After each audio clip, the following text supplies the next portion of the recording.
सर्दियों का मौसम पास आ रहा है और आप जानते हैं कि जब भारत में सर्दियाँ आती हैं तो दिल्ली और इसके आसपास का जो इलाका है उस पूरे क्षेत्र में हमें प्रदूषण में वृद्धि देखने को मिलती है।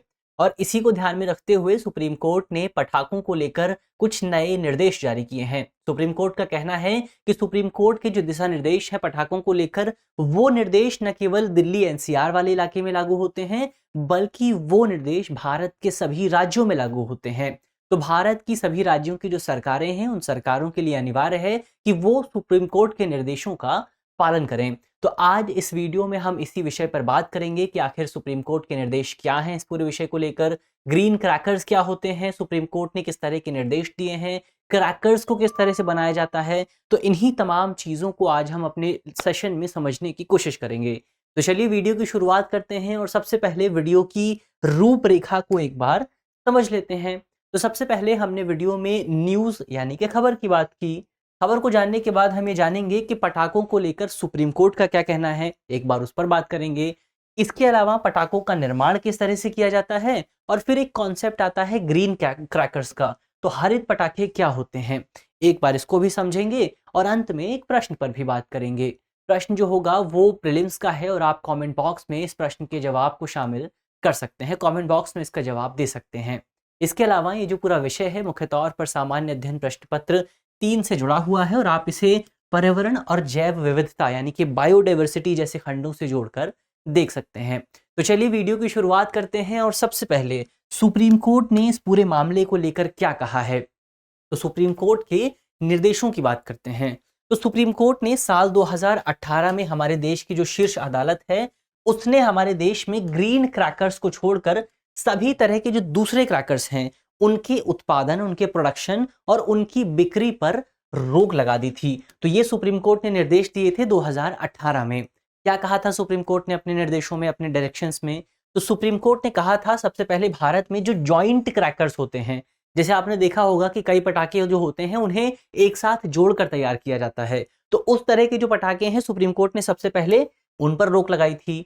इसके अलावा सुप्रीम कोर्ट ने कहा था कि आप पटाखों के निर्माण में बेरियम का इस्तेमाल नहीं कर सकते हैं, क्योंकि ये जो है ये हमारे पर्यावरण के लिए, हमारे स्वास्थ्य के लिए बहुत ज़्यादा हानिकारक होता है। तो सुप्रीम कोर्ट ने बेरियम के इस्तेमाल पर रोक लगा दी थी। इसके अलावा सुप्रीम कोर्ट ने यह भी कहा था कि शोर के स्तर को भी कम करना है। जो आवाज़ होती है पटाखों की वजह से, ऐसा माना जाता है कि तकरीबन 160 से 200 डेसिबल आवाज़ हमें देखने को मिल जाती है। तो जो आवाज़ होती है उस आवाज़ को भी कम करने के निर्देश सुप्रीम कोर्ट की ओर से जारी किए गए थे।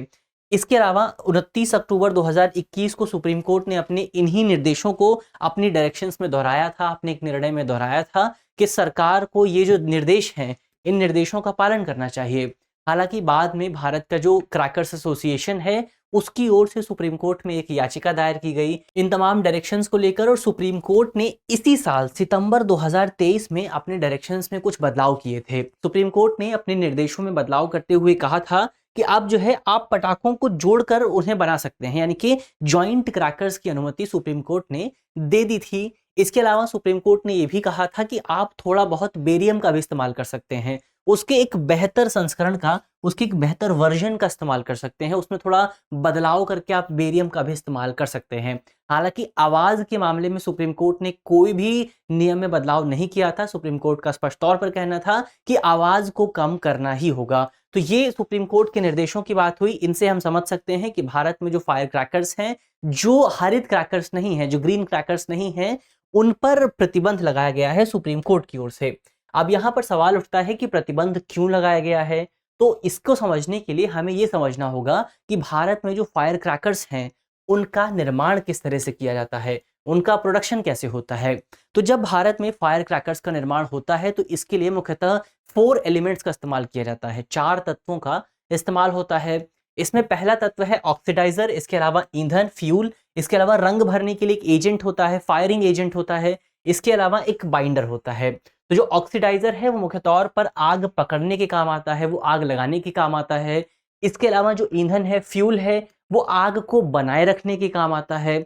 इसके अलावा जो रंग भरने वाला एजेंट है, तो जब पटाखा फूटता है तो पटाखे के फूटने की वजह से जो चमक बाहर निकलती है वो इस लाइटिंग एजेंट की वजह से बाहर निकलती है। और चौथा एलिमेंट है बाइंडर।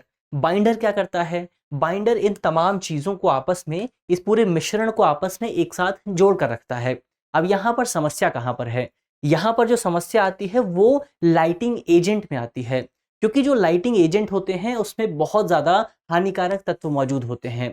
जैसे अगर हम एक लाइटिंग एजेंट की बात करें तो बेरियम जो है वो एक लाइटिंग एजेंट है, जिसका इस्तेमाल मुख्य तौर पर पटाखे में चमक के लिए किया जाता है। लेकिन जो बेरियम है उसका मानव स्वास्थ्य पर भी बहुत ज़्यादा हानिकारक प्रभाव पड़ता है, और ऐसा बताया जाता है कि बेरियम के संपर्क में अगर आप बहुत लंबे समय तक आते हैं तो आपको सांस लेने में समस्या आ सकती है।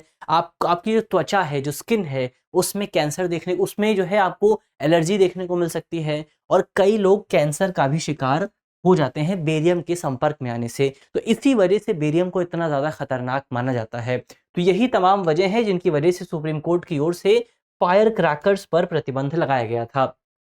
तो हमने बहुत सारे एजेंट्स की हमने बात की थी कि बहुत सारे एजेंट होते हैं, लाइटिंग एजेंट, जिनका इस्तेमाल अलग-अलग रंग निकालने के लिए किया जाता है। जैसे हमने बेरियम की बात की थी, बेरियम नाइट्रेट का इस्तेमाल जो है वो एक ग्रीन कलर प्राप्त करने के लिए किया जाता है, और अगर आप बेरियम नाइट्रेट के संपर्क में रहते हैं तो आपको सांस लेने में दिक्कत आ सकती है, रेडियो एक्टिव फॉलआउट हो सकता है आपके ऊपर। इसके अलावा और कौन-कौन से एलिमेंट हैं, तो एल्यूमीनियम का भी इस्तेमाल किया जाता है लाइटिंग एजेंट के तौर पर, और एल्यूमीनियम का जो इस्तेमाल होता है वो बिल्कुल चमक वाली व्हाइट लाइट प्राप्त करने के लिए किया जाता है। और अगर आप इसके संपर्क में बहुत ज़्यादा रहते हैं तो आपको मुख्य तौर पर हमारे जो शरीर है, हमारी जो त्वचा है, उससे जुड़ी बीमारियां हो सकती हैं। इसके अलावा कॉपर कंपाउंड का भी इस्तेमाल किया जाता है, जिसको इस्तेमाल मुख्यतः ब्लू रंग प्राप्त करने के लिए किया जाता है। और इससे क्या नुकसान होता है, तो इससे हमारा जो कैंसर का रिस्क है वो बढ़ जाता है, बायो अक्यूमुलेशन थोड़ा बढ़ जाता है। इसके अलावा एंटीमनी सल्फाइड का भी इस्तेमाल किया जाता है। इसका इस्तेमाल आपको ग्लिटर इफेक्ट के लिए किया जाता है। जो ग्लिटरी इफेक्ट आता है आपके पटाखों में, वो इस सल्फाइड की वजह से आता है। और अगर आप इसके संपर्क में आते हैं तो सबसे पहले इसका जो धुआं है वो बहुत ज़्यादा टॉक्सिक रहता है, बहुत ज़्यादा प्रदूषित, बहुत ज़्यादा विषैला रहता है। इसके अलावा इसकी वजह से आपको बहुत सारे कैंसर के साइंस भी दिखाई दे सकते हैं। तो ये मुख्यतः उन एलिमेंट्स की बात हुई जो कि पटाखों में लाइटिंग एजेंट के तौर पर इस्तेमाल किए जाते हैं। अब यहाँ पर एक कॉन्सेप्ट आता है ग्रीन क्रैकर्स का। तो एक बार ग्रीन क्रैकर्स की भी बात कर लेते हैं। तो जैसा कि नाम से ही स्पष्ट है, अगर ग्रीन क्रैकर को आप एक समझने की कोशिश करें तो ग्रीन क्रैकर्स का मतलब होगा कि वो क्रैकर्स जिनमें हानिकारक रसायनों का इस्तेमाल नहीं होता है। यानी कि वो रसायन जो कि प्रदूषण फैलाते हैं, उन रसायनों को इस तरह के फायर क्रैकर्स में, ग्रीन क्रैकर्स में इस्तेमाल नहीं किया जाता।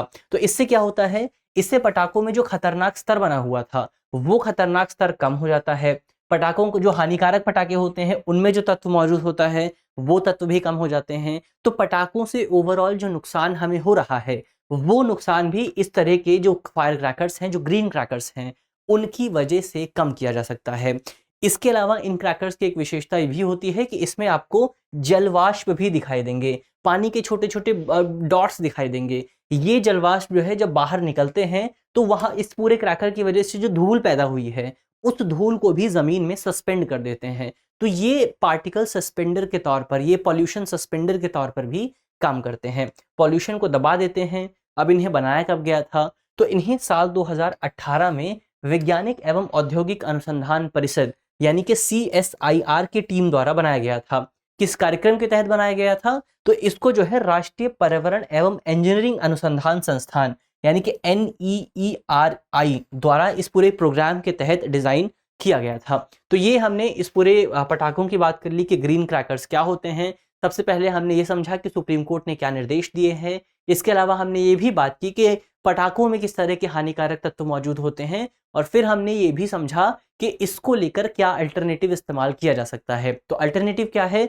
अल्टरनेटिव है ग्रीन क्रैकर्स। तो आप ग्रीन क्रैकर्स का इस्तेमाल करिए, क्योंकि जिन क्रैकर्स को हम अपने आसपास जलाते हैं उनकी वजह से आपके ही आसपास रहने वाले बहुत सारे लोगों को नुकसान झेलना पड़ता है। आपके परिवार वाले लोगों, जो परिवार के जन हैं, परिवार के लोग हैं, उनको इसकी वजह से नुकसान देखना पड़ता है।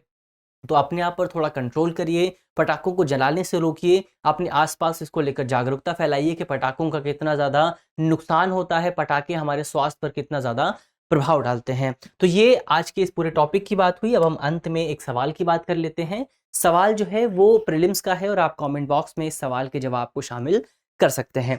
आज का हमारा सवाल है कि निम्नलिखित में से कौन सा तत्व पटाखों के निर्माण के लिए इस्तेमाल नहीं किया जाता है। हमारे ऑप्शन है option A barium, option B aluminium, option C copper या फिर ऑप्शन डी लेड। तो आप कमेंट बॉक्स में इस सवाल के जवाब को लिख सकते हैं। बहुत आसान सा सवाल है, एक बार आप वीडियो को रिवाइज करेंगे तो आसानी से इस सवाल के जवाब को ढूंढ सकते हैं। ये तो हुई आज की वीडियो। इसके अलावा आप हमारा द हिंदू का प्रोग्राम देखना बिल्कुल भी ना भूलें, जिसमें हम बहुत कॉम्प्रिहेंसिव तरीके से, बहुत विस्तृत तौर पर द हिंदू के जो तमाम करंट अफेयर की खबरें हैं उन खबरों पर चर्चा करते हैं। चलिए मिलते हैं आपसे अगली वीडियो में, तब तक के लिए अपना अपना ध्यान रखिए, अपने स्वास्थ्य का ध्यान रखिए। इसके अलावा अपने आसपास के लोगों का ध्यान रखिए, अपनी पढ़ाई को सुचारू रूप से संचालित करिए। धन्यवाद।